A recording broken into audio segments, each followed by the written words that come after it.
dan mudah-mudahan acara seperti ini ke depan kita bisa sering-sering lakukan untuk saling silaturahmi, terutama saling berbagi pengalaman, saling berbagi kendala-kendala supaya kita menemukan solusi-solusi terbaik.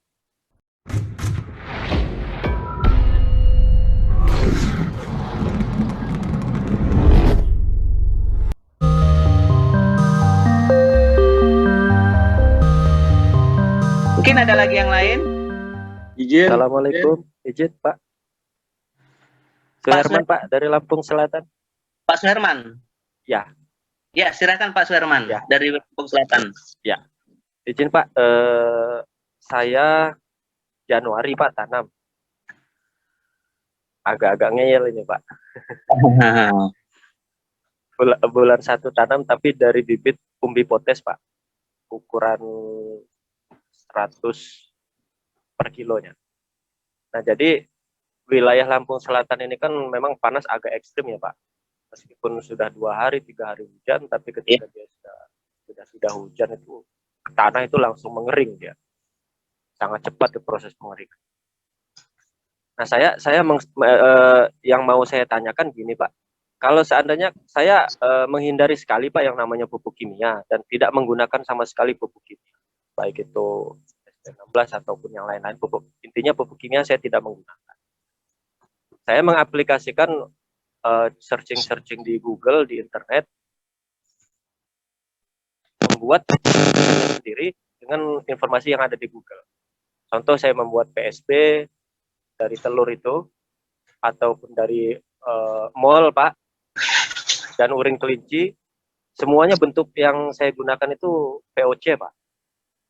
Karena saya mensiasati ekstrim panas-panas yang ekstrim ini, bagaimana caranya supaya tanah tersebut tetap basah menggunakan pupuk tersebut, pupuk POC tersebut. Nah, pertanyaan saya, apakah kalau seandainya dari beberapa pupuk tadi saya campur kolaborasi, artinya 2 hari 3 hari sekali saya siramkan urin kelinci, selanjutnya 3 hari sekali saya pakai mol, atau 3 hari berikutnya pakai PSB, kira-kira untuk tanaman itu berpengaruh apa tidak itu Pak? Terima kasih Pak. Ya, makasih Pak Suherman. Sekali lagi saya mohon maaf, bukan berarti saya lebih hebat dari Bapak Ibu. Saya hanya bercerita pengalaman dan apa yang saya dengar dari Pak Slamet. Jadi hari ini sebenarnya kita diskusi ingin menggali kendala-kendala kita di lapangan.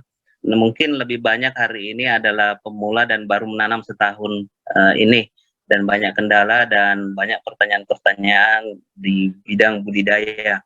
Tapi tidak apa-apa, sambil menunggu kendala-kendala yang lain, saya hanya mencoba menjawab apa yang saya pahami, apa yang saya alami. Ya, bukan berarti saya lebih hebat atau pintar, enggak Bapak Ibu. Itu hanya pengalaman, bisa jadi salah ya Bapak Ibu ya, jangan ditelan mentah-mentah. Jangan ditelan mentah-mentah, siapa tahu salah, kecuali nanti kita ada edukasi dengan Pak Slamet, dia bisa jelaskan secara ilmiah, secara sains. Seperti itu. Nah, masalah pupuk kimia dengan bukan pupuk kimia sebenarnya tidak ada masalah dalam hal pemakaian, tapi yang bermasalah harus pakai organik atau pupuk bukan pupuk kimia, tidak ada masalah selama itu bisa efisien, bisa dilakukan, justru bagus karena lebih ramah lingkungan. Kalau pupuk kimia kan untuk beberapa tahun, 4-5 tahun kita harus perbaiki tanahnya karena memakai pupuk kimia. Tetapi efek untuk pada hasil umbi itu tidak ada masalah, tidak ada larangan, tidak ada yang tidak terima jika pakai pupuk kimia atau pakai organik, sama saja. Yang dilarang itu adalah jika sebulan sebelum panen, Bapak Ibu semprot racun herbisida atau racun hama, itu akan meninggalkan residu yang bertinggal di umbi porang. Jika dikirim dalam bentuk mentah, bisa jadi residu racun itu masih ada. Itu pasti ditolak Bapak Ibu. Tapi kalau pupuk kimia, bukan pupuk kimia atau pupuk kotoran hewan atau POC yang lain, sama saja.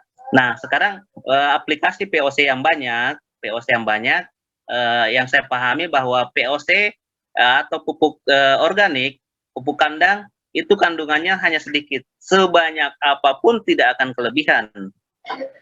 Kecuali Bapak Ibu pakai pupuk kimia, harus paham dosisnya, harus paham dengan hitung-hitungan, ada rumusnya untuk menghitungnya. Jika tidak paham pupuk kimia ya pakai standar NPK aja, pakai yang majemuk. Tapi kalau Bapak Ibu pakai pupuk kimia yang tunggal, ya harus paham dosisnya, belajar dengan seperti teman kita Pak Rifki yang dari Banjar, paham masalah rumus-rumus hitungan pupuk kimia. Tapi kalau tidak paham, mending cara aman pakai majemuk ya kalau pakai pupuk kimia. Kalau mau lebih aman lagi ya pakai POC buatan sendiri, itu lebih aman, pakai kompos, pakai bahan organik yang lain, itu lebih bagus. Jadi nggak ada masalah Pak Suherman, masalah itu. Kecuali Bapak pakai pupuk kimia, disarankan jangan menyentuh, apalagi urea atau pupuk kimia yang lain, jangan menyentuh akar, jangan menyentuh batang, karena bisa mati kalau pakai pupuk kimia. Tapi kalau NPK kena batang nggak masalah. Itu yang saya pahami. Ada yang lain? Izin Pak Jen, Pak Rifki ya silakan. menambahkan. Ya silakan Pak. Baik, terima Makasih. kasih ya Pak Jen. Silakan. Ya. Ini berbagi aja ya Pak Jen, bukan berarti saya juga lebih hebat gitu kan. Yang pertama tadi yang pertama jawab dulu masalah pupuk tentang penggunaannya ya. Menurut ya, karena karakteristik dari porang itu tidak membutuhkan nitrogen yang terlalu banyak, mungkin alangkah baiknya ketika menggunakan POC juga jangan unsur kadar N-nya yang tinggi. Dan intervalnya juga kalau 2 atau 3 hari, saran saya sih janganlah, minimal itu paling cepat seminggu sekali. Karena takutnya nanti terjadi kelebihan asam yang menyebabkan mungkin pertumbuhan bagus, tapi untuk penyerapan nutrisinya tidak maksimal. Seperti itu ya, Pak Herman dari Lampung. Iya Pak, Terkait baik, Pak. pupuk kimia, benar. Tidak ada larangan kita menggunakan organik ataupun kimia. Tapi itu yang tadi saya sampaikan, pada dasarnya porang tidak membutuhkan N tinggi. Gitu ya. Jadi, kenapa tidak N tinggi? Ya karena emang yang dibutuhkan itu relatif atau cenderung ke unsur K yang tinggi, seperti itu. Jadi tadi Pak Jen bilang pakai NPK sah-sah saja ya Pak Jen, nggak masalah. Tapi menurut saya itu juga percuma kalau NPK yang N-nya tinggi kan nggak digunakan secara optimal, gitu kan? Padahal dari segi pupuk itu kandungan N itu yang menyebabkan harganya tinggi. Contohnya merek yang 15 15 15 atau 16 16 16 itu kan unsur haranya, itu yang menyebabkan harga pupuk itu tinggi karena N-nya tinggi. Seperti itu. Kalau racikan ya balik lagi ke fase di mana dia tumbuh.